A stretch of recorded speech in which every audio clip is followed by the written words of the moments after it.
청취자분께서 보내주신 자료 묶음의 중심에 한 기업이 있습니다. 바로 코히어런트. 티커는 COHR이죠. 네, 코히어런트. AI 시대의 숨은 수혜주, 광통신계의 엔비디아라는 별명까지 얻으면서 최근 시장에 엄청난 주목을 받고 있는데요. 오늘 이 기업에 대해 한번 깊이 있게 파헤쳐 보겠습니다. 좋습니다. 이번 탐구의 목표는 명확합니다. 코히어런트가 대체 어떤 기업이고 그들의 기술적 해자는 얼마나 깊은지, 그리고 AI라는 거대한 파도에 올라탄 지금 이 배가 순항할 수 있을지, 아니면 숨겨진 암초가 있을지 꼼꼼하게 따져보는 겁니다. 네, 자료를 보니까요, 이게 단순히 AI 관련주라는 한마디로 설명하기엔 굉장히 복잡하고 흥미로운 회사더라고요. 맞습니다. 시작부터 핵심을 짚어주셨네요.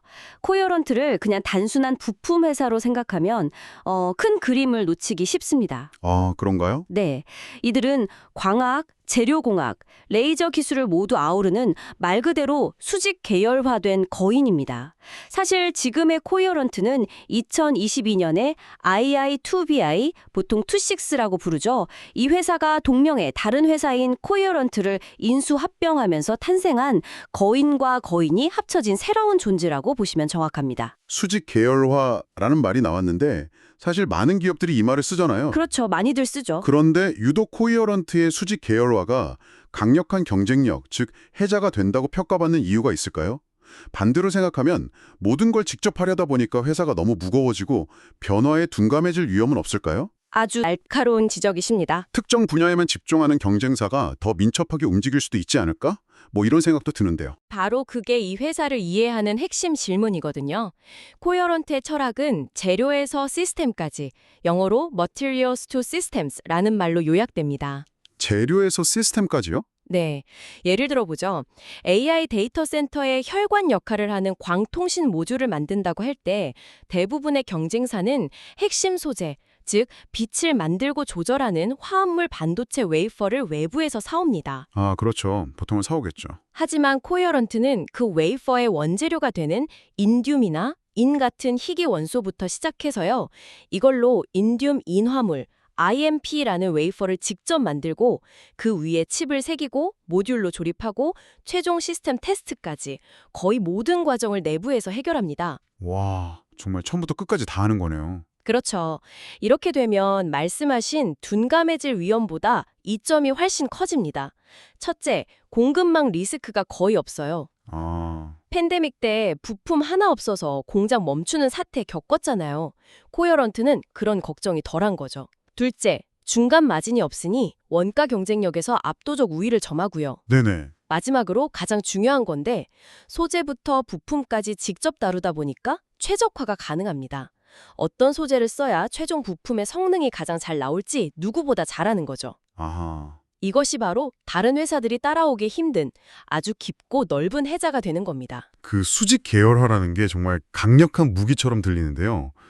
특히 어떤 부품, 어떤 재료에서 그 경쟁력이 가장 빛을 발하는 건가요? 자료를 보니까 인듐 인화물, INP라는 단어가 반복적으로 등장하더라고요. 네, 바로 그 지점입니다. 코헤런트의 기술적 심장이 바로 두 가지 소재에 있습니다. 두 가지요? 첫 번째가 말씀하신 인듐 인화물, INP입니다. 데이터 센터에서 빛의 속도로 데이터를 주고받는 광 트랜시버의 핵심 소재죠. 여기서 코히어런트는 업계 최초로 기존 3인치 웨이퍼가 아닌 6인치 웨이퍼 양산에 성공했습니다. 6인치요? 네, 제가 이 업계를 오래 봐왔는데 이건 정말 사건에 가까운 일이었습니다. 많은 전문가들이 기술적으로 불가능에 가깝다고 봤거든요. 단순히 웨이퍼 크기가 2배 커진 것 이상의 의미가 있다는 말씀이시군요. 그렇습니다. 면적은 4배가 됩니다. 아, 4배? 즉, 웨이퍼 한 장에서 생산되는 칩의 양이 4배로 늘어나고 생산 비용은 50% 이상 절감되는 그야말로 게임 체인저 수준의 혁신입니다. 와, 50% 이상 절감이라니?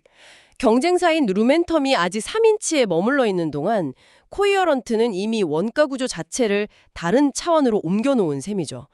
그리고 두 번째 심장은 실리콘 커바이드, SiC입니다. SiC? 네, 이건 전기차나 5G 통신 장비처럼 높은 전압과 열을 견뎌야 하는 곳에 쓰이는 전력 반도체의 핵심 소재인데요. 여기서도 업계 표준인 150mm를 넘어 200mm, 즉 8인치 웨이퍼 시장을 선점하면서 기술 리더십을 꽉 쥐고 있습니다. 알겠습니다. 그러니까 AI 데이터 센터의 혈관인 인피, 그리고 전기차의 심장인 SiC. 이 핵심 재료를 누구보다 크고 싸게 만들 수 있는 독보적인 기술을 가졌다. 바로 그거죠. 이게 바로 주가 급등의 배경이 된 거군요.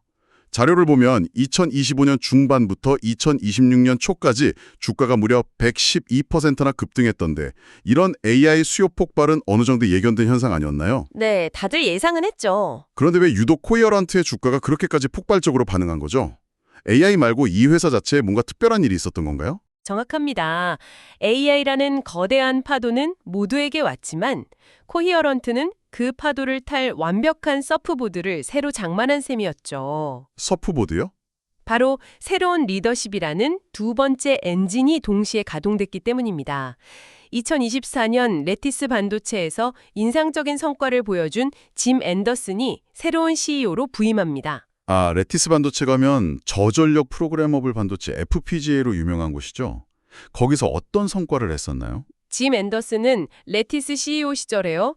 회사의 방향을 저수익 사업에서 고수익의 성장 분야로 완전히 전환시켜서 5년 만에 주가를 10배 이상 끌어올린 인물입니다. 10배요? 네, 시장은 그의 이런 실행력을 똑똑히 기억하고 있었죠. 그리고 그는 코히어런트에 오자마자 자신의 능력을 증명했습니다.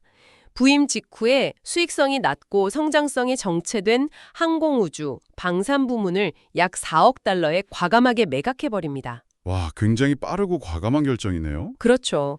그리고 그 돈으로 뭘 했을까요? 바로 부채를 갚아버렸습니다. 아, 부채를? 네, 시장은 여기에 열광했습니다. 아, 이 CEO는 말만 하는 사람이 아니라 진짜 실행하는 사람이구나.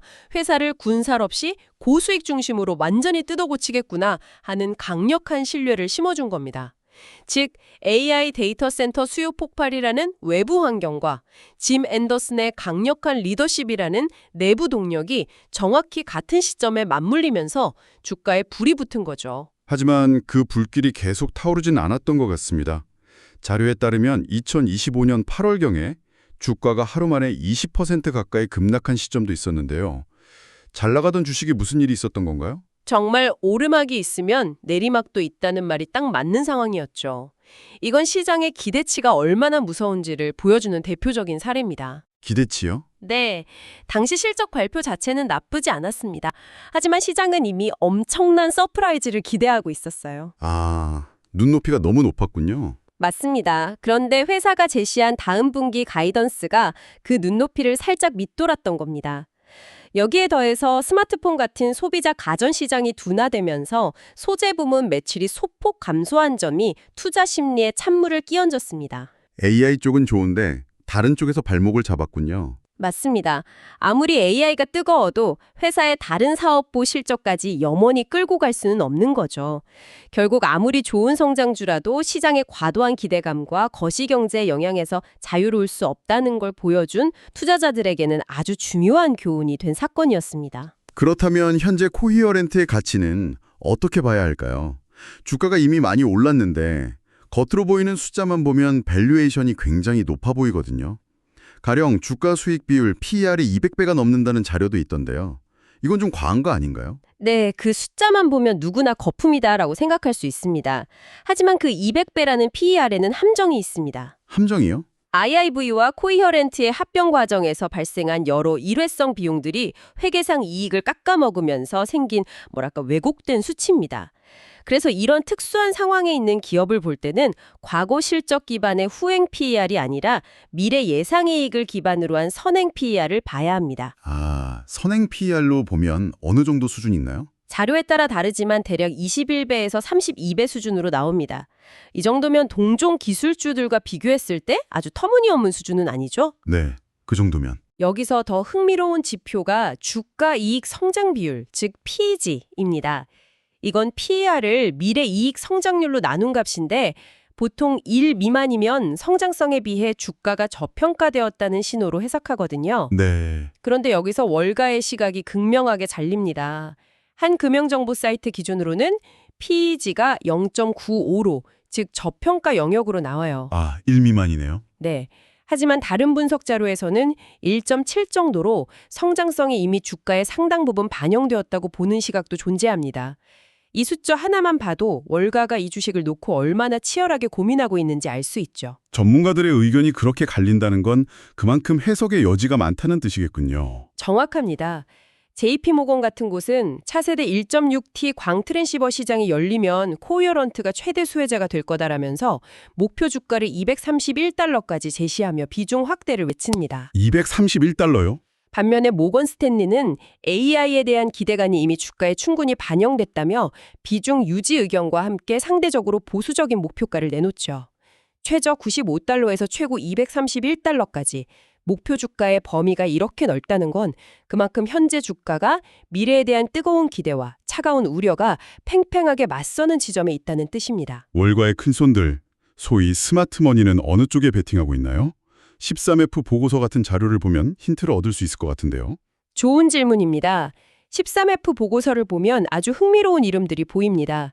헤지펀드계의 전설 스티븐 코헨을 포인트 72, 또 기술주 투자로 명성이 높은 개빈 베이커의 아트레이드가 주요 주주로 이름을 올리고 있습니다. 아, 쟁쟁한 이름들이네요. 그렇죠. 특히 주목할 만한 건 사체메드라는 행동주의 펀드입니다.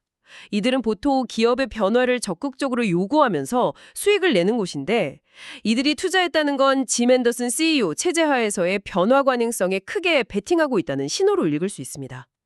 이들은 공통적으로 경영진 교체와 AI라는 두 개의 강력한 성장 촉매제를 보고 들어온 거죠. 알겠습니다.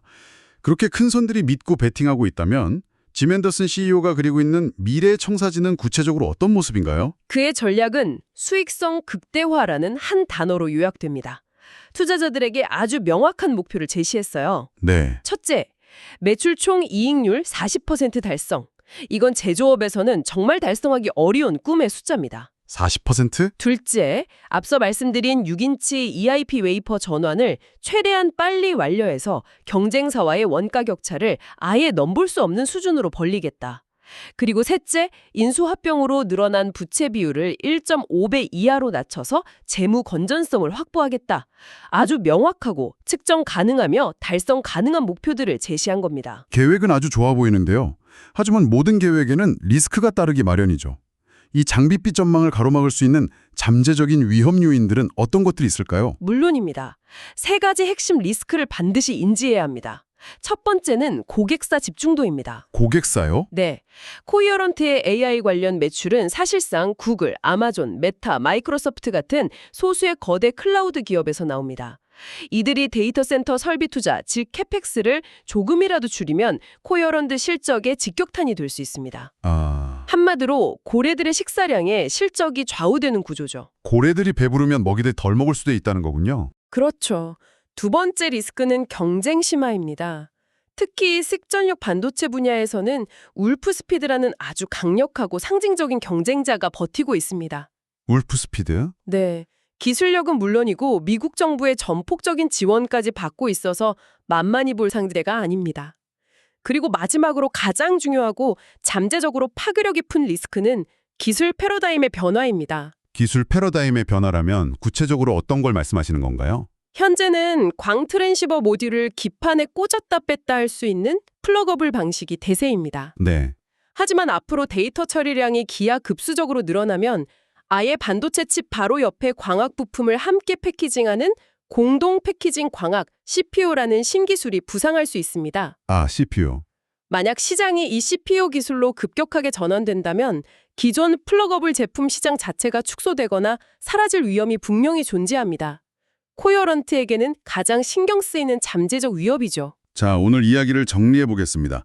코이어런트는 원재료부터 최종 부품까지 만드는 강력한 수직 계열화를 통해 기술적 해자를 구축했고 AI 혁명에 필수적인 혈관을 공급하는 핵심 기업으로 떠올랐습니다. 네. 여기에 짐 앤더슨이라는 유능한 새 리더가 합류해서 체질 개선까지 성공적으로 이끌고 있는 상황이네요. 네, 완벽한 요약입니다.